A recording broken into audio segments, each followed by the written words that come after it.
अस्सलाम वालेकुम। हेल्थ आबशार के नए सेगमेंट में खुशामदीद। तो प्यारे बच्चों, आज मैं आपसे एक पहेली पूछूंगी और आपने मुझे उस पहेली का जवाब सिर्फ और सिर्फ 10 सेकंड में देना है। तो क्या बच्चों आप लोग तैयार हैं?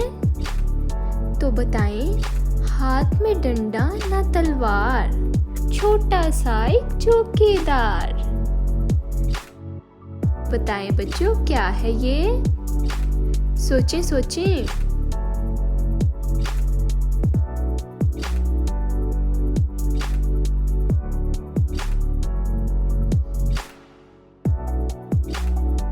इसका जवाब है ताला।